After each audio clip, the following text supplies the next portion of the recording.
let us understand something about the dissection hall and the instruments which are regularly used during dissection.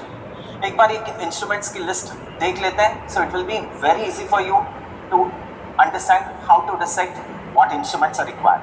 So the first and the foremost, ये क्या है बच्चों? This is the scalpel and the blade. हमेशा लगेगा आपको dissection hall में. इसके assistance में you'll require a forceps.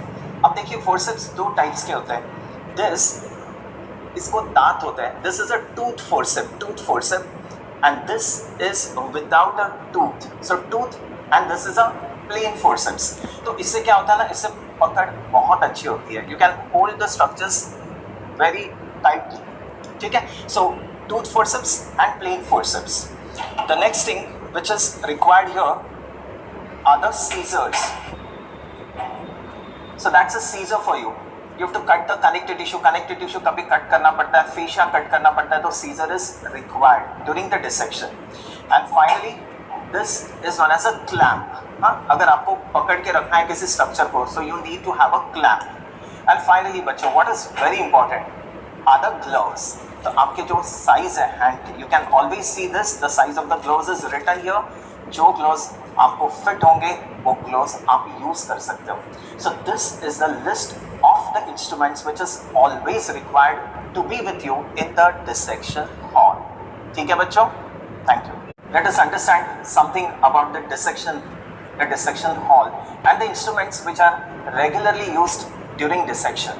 एक बार एक instruments की list देख लेते हैं, so it will be very easy for you to understand how to dissect what instruments are required. So the first and the foremost, ये क्या है बच्चों? This is the scalpel and the blade. हमेशा लगेगा आपको dissection hall में. इसके assistance में you'll require a forceps. अब देखिए forceps दो टाइप्स के होते हैं. This इसको दांत होता है. This is a tooth forceps, and this is without a tooth. So tooth and this is a plain forceps.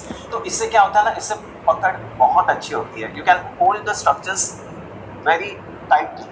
ठीक है? So tooth forceps and plain forceps. The next thing which is required here are the scissors.